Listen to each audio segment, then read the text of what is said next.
नमस्कार, सवेरा इंडिया के इस खास शो में आपका बहुत बहुत स्वागत है। मैं हूं आपके साथ जया कौशिक। सबसे पहले बात करते हैं बिहार की, जहां बोहचा विधानसभा उपचुनाव में अपना उम्मीदवार खड़ा करना विकासशील इंसाफ पार्टी यानी वीआईपी के अध्यक्ष मुकेश सहनी को महंगा पड़ गया।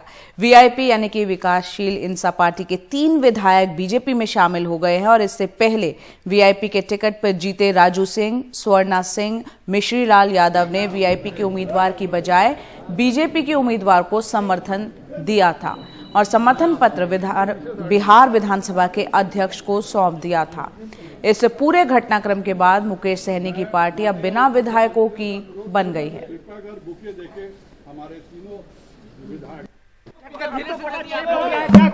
भाई क्या कहना इसमें, हम लोग पहले भी एनडीए बैकग्राउंड से आप लोगों को बताते रहे हैं और आगे भी ये रहेंगे। हम लोग भी मिल गए हैं। क्यों छोड़े? हम लोग तो एनडीए से वो अलग हुए इसलिए छोड़े। उन्होंने आज नॉमिनेशन कर दिया ना अपना। सबसे पहले तो मैं बधाई देती हूँ कि हमारी घर वापसी हुई है। हमारे लोग अभी हमारे अध्यक्ष जी ने कहा कि वीआईपी में 8 हमारे ही लोग थे जिसको टिकट हम लोगों ने फाइनल किया था, लेकिन जब यहाँ के गिराने लगे तो हम लोगों ने दिया और हम लोगों ने नहीं तोड़ा, एनडीए ने नहीं तोड़ा, खुद उन्होंने अपनी मसाल अपना ही जगाने लगे। तो ये हमारे सारे जो हमारे माननीय सदस्य हैं उन्होंने एनडीए का हमेशा सदस्य रहे, भारतीय जनता पार्टी के सदस्य रहे, लेकिन उसमें जब हमारा गए वीआईपी में तो जब उन्होंने अपना तोड़ा है तो ये खुद अपने यहाँ हमारे यहाँ भी पुराने घर अपनी वापसी हुई है। और यहाँ पर पुष्कर सिंह धामी की बात करते हैं। दूसरी बार उत्तराखंड के मुख्यमंत्री वो बन गए हैं। बुधवार को उन्होंने अपने मंत्रिमंडल के साथ शपथ ली।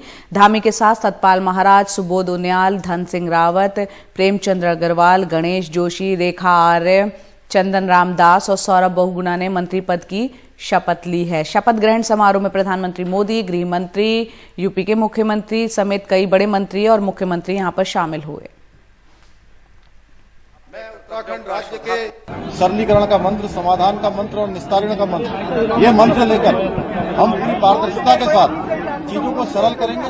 हमारी सरकार लोगों के गांव-गांव तक जाएगी, घर-घर तक जाएगी और जो भी अच्छे समाधान हो सकते हैं उन समाधानों को करेंगे। माननीय प्रधानमंत्री जी के नेतृत्व में, उनके निर्देशन में जो भी यहाँ पर योजनाएं चल रही हैं, पहले कभी ये योजनाएं चली नहीं है, उन योजनाओं को सीधे सीधे धरातल पर पहुंचाने का काम होगा। केंद्र सरकार और राज्य सरकार दोनों सरकारें मिलकर डबल इंजन बनकर राज्य को तेज गति से आगे बढ़ाएंगे। और बात करते हैं महाराष्ट्र की राजनीति की। महाराष्ट्र के मुख्यमंत्री उद्धव ठाकरे के रिश्तेदार पर ईडी की कार्रवाई के बाद से महाराष्ट्र की राजनीति काफी गर्मा चुकी है। केंद्र बनाम राज्य की इस लड़ाई में बुधवार को बीएमसी अधिकारी और बीजेपी नेता मोहित कंबोज के घर पहुंचे और उनके घर में हुए निर्माण का सर्वे किया। मोहित कंबोज ने आरोप लगाया कि ये सब उन्हें डराने के लिए किया जा रहा है। केंद्र बनाम राज्य की लड़ाई अब मुख्यमंत्री उद्धव ठाकरे के परिवार तक पहुंच गई है। प्रवर्तन निदेशालय यानी ईडी ने मंगलवार को ठाणे में उद्धव ठाकरे की पत्नी के भाई श्रीधर पाटणकर की संपत्ति की जब्ती की कार्रवाई कर कड़ा संदेश दिया। तो बुधवार को बीएमसी की एक टीम बीजेपी नेता मोहित कंबोज के घर में अवैध निर्माण का पता लगाने पहुंच गई। बहरहाल जो मोहित कंबोज है उनका कहना है कि ये बदले की भावना से की गई कार्रवाई है, क्योंकि हम सरकार के खिलाफ आवाज उठाते हैं। सरकार को हमारे खिलाफ कहीं भी कुछ नहीं मिला जिसमें कि वो कोई अपराध का मामला दर्ज कर सके, तो लिहाजा उन्होंने ये हथकंडा अपनाया है। और इनको लगता है ये ऐसे डरा धमका कर आवाज को चुप करा लेंगे, तो मैं बोलता हूँ इनकी गलतफहमी है, किसी की आवाज चुप होगी नहीं। इधर बीजेपी नेता किरीट सोमैया ने श्रीधर पाटणकर के जरिए ठाकरे परिवार को घेरने की कोशिश की है। सोमैया ने पूछा है कि हवाला कारोबारी नंदकिशोर चतुर्वेदी और उद्धव ठाकरे के बीच क्या संबंध है। नंदकिशोर चतुर्वेदी से हुए आर्थिक लेन देन की वजह से ही ईडी ने मंगलवार को मुख्यमंत्री उद्धव ठाकरे की पत्नी के भाई श्रीधर पाटणकर की तकरीबन 6.5 करोड़ की संपत्ति जब्त की। 2010-12 में भी नंदकिशोर चतुर्वेदी के साथ में ठाकरे परिवार का ट्रांजैक्शन हुआ है। तो मैं मुख्यमंत्री उद्धव ठाकरे से जानना चाहूंगा कि अब तक आपने इस प्रकार से कितने मनी लॉन्ड्रिंग के ट्रांजैक्शन किए हैं और वो पैसे कौन से कॉन्ट्रैक्टर के पास आए हैं, इसकी जांच होनी चाहिए।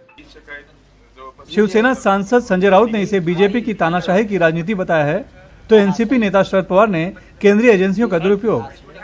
ऐसा है कि सच कहूं तो 15 साल पहले यहाँ बैठे लोगों ने ईडी का नाम भी नहीं सुना होगा, लेकिन आज गांव-गांव में लोग ईडी को जानने लगे हैं। दुर्भाग्य से इस सब का दुरुपयोग किया जा रहा है। इस प्रकार की एक्शन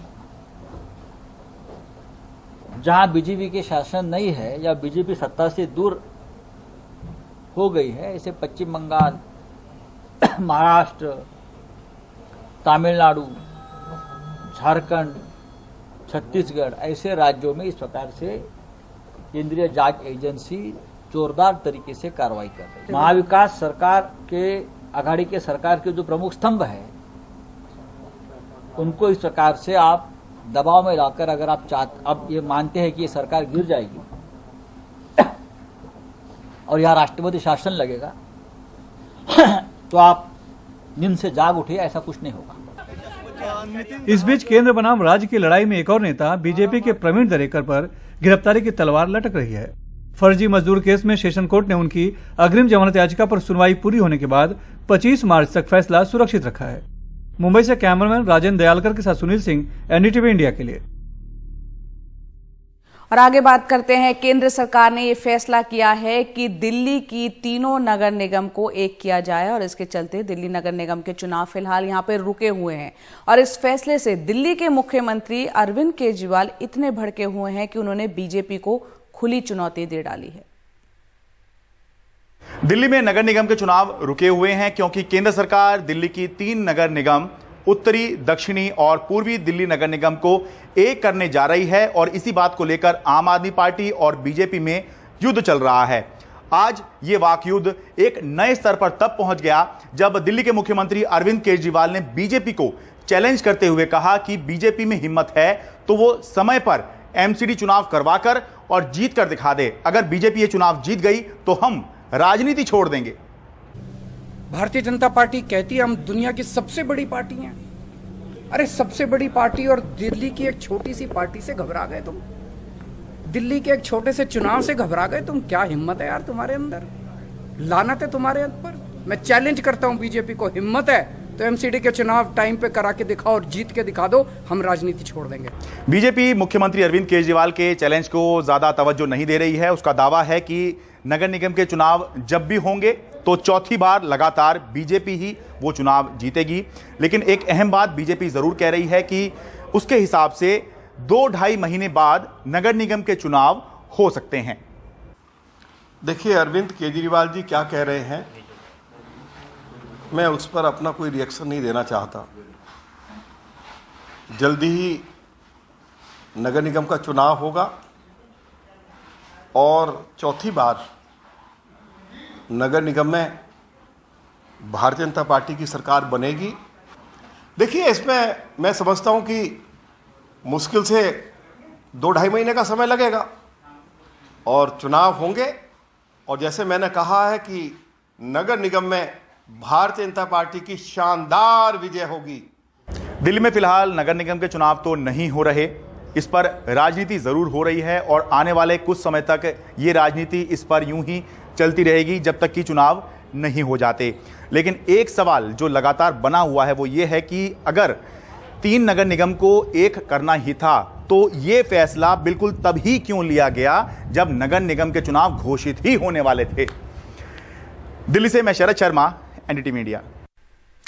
यूक्रेन में मेडिकल की पढ़ाई के बीच में जो छूट गई जिन छात्रों की, उनके सामने उनका भविष्य एक बहुत बड़ा और उसके लिए सवाल खड़े हो गए हैं। लेकिन यूक्रेन से आए कर्नाटक के छात्रों के लिए राज्य सरकार स्थानीय मेडिकल कॉलेजेस में उनकी पढ़ाई की व्यवस्था करने की कोशिश कर रही है ताकि उनकी पढ़ाई बीच में ना रुके।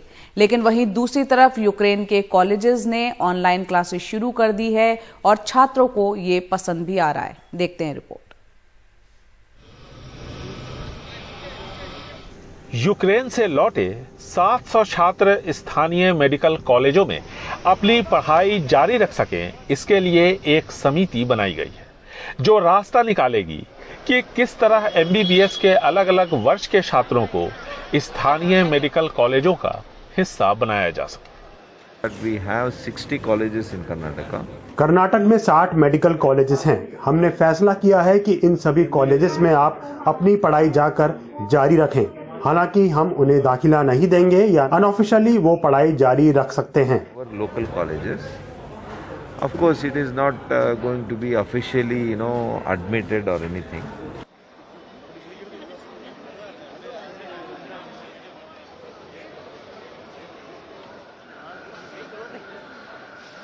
फर्स्ट ईयर स्टूडेंट हूँ और पिछले 15 दिन से हमारे ऑनलाइन क्लासेस स्टार्ट हो गए हैं।